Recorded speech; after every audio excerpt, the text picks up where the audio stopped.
He was the best of us. That's how the crew describes Dr. Mann in Interstellar, the most decorated astronaut humanity ever produced. The man they sent first, the one whose name they chose the mission after. And by the end of his sequence in the film, he's falsified his planetary data to manipulate Earth into rescuing him. He's tried to murder Cooper by cracking his helmet open on an ice field. He's stolen the Endurance, panicked through a docking maneuver he should have been able to do in his sleep, and blown himself and another crew member into space. Best astronaut alive. 12-something light years from home. Behaving by the end like someone you wouldn't trust with a parking lot, let alone a spacecraft.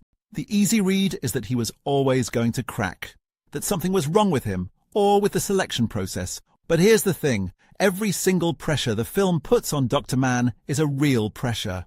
NASA has names for them, researchers have data on them, they're already on the table for a real Mars mission.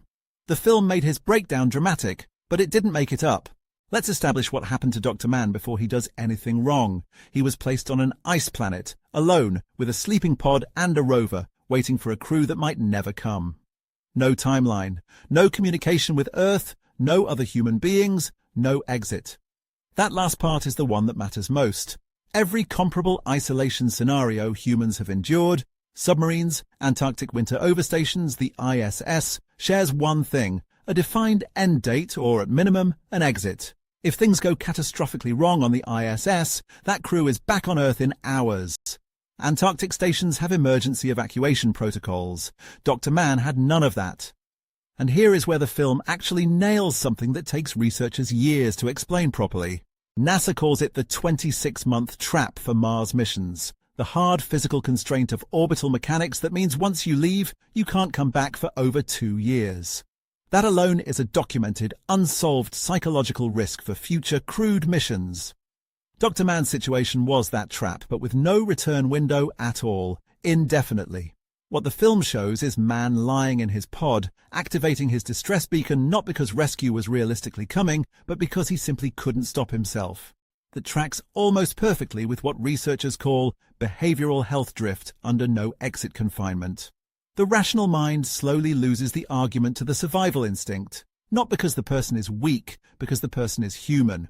Of course, you can't really evaluate Dr. Mann's breakdown without comparing it to what actually happens to real humans in long-duration isolation. And the closest analogue we have on the books, the most ambitious controlled study of confinement ever conducted, is Mars 500. Mars 500 wasn't fiction. In 2010, 6 volunteers locked themselves inside a sealed mock spacecraft in Moscow and didn't come out for 520 days. No outside contact. Artificial lighting, the same simulated 24-hour cycle, every single day. The whole thing was designed to replicate the psychological profile of a round-trip Mars mission, as closely as ethics and Earth gravity would allow.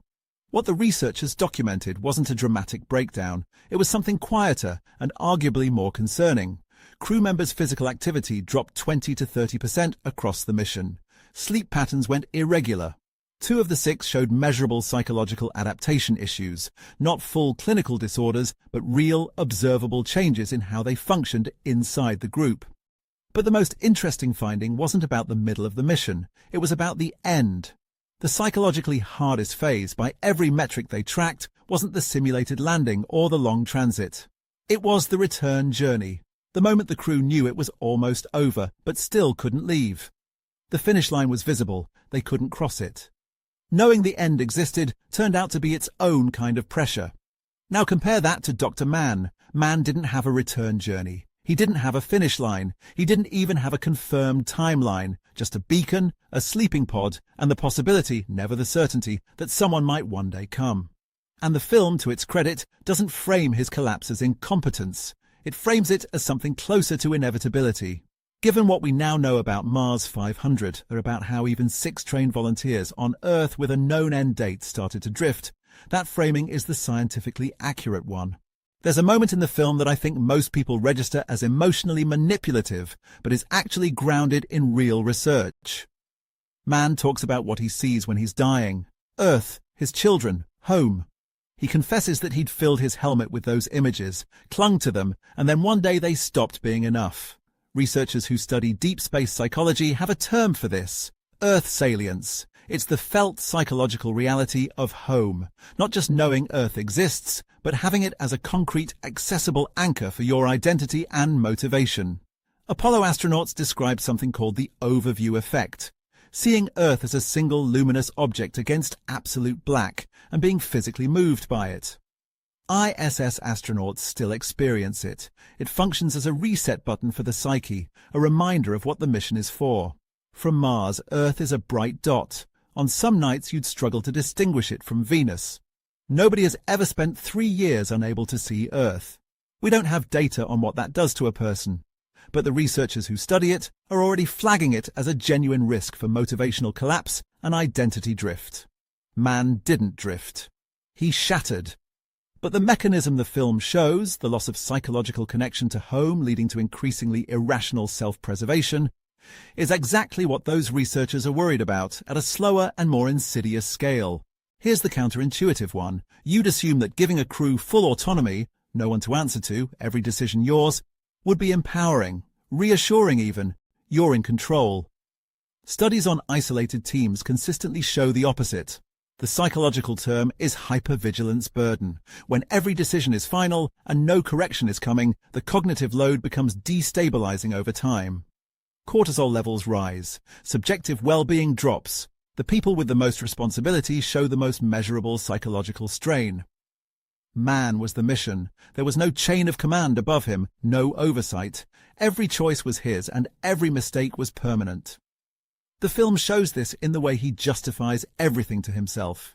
The falsified data, the attack on Cooper, the docking attempt. With an almost eerie calm. He's not raging, he's rationalizing. That's what hypervigilance burden looks like in its late stages. Not breakdown, but the systematic reframing of catastrophic decisions as reasonable ones. SpaceX has stated ambitions for crewed Mars missions before 2030. NASA's Human Research Program publishes annual reports on exactly these psychological risk categories. China has published Mars colonization roadmaps. None of those timelines wait for the behavioral science to catch up with the engineering. And here's the thing about Dr. Mann that the film doesn't quite say out loud, but the science does. He wasn't a bad astronaut. He was the best they had. That was the entire point of the character. The implication isn't that you need better people, it's that no person, selected however carefully, trained however rigorously, is hardwired to survive what a real deep space mission will ask them to survive. The psychological risks aren't edge cases, they're structural. They emerge from the mission itself, the distance, the isolation, the no-exit constraint, the loss of Earth as an anchor. You cannot engineer them away. You can only understand them, plan for them, and still not be entirely sure that's enough. We're building the rocket. We're arguably close. The Dr. Mann problem, that one, is still open. Interstellar gets criticized for its science sometimes, the time dilation, the wormhole, and the bookshelf in the Tesseract. Fair enough, that's a lot to defend. But Dr. Mann, he might be the most scientifically honest thing in the film, not because his actions were realistic, because his failure mode was. If you like this type of content, please consider subscribing and clicking the like button. That's all I have for today. See you in the next one.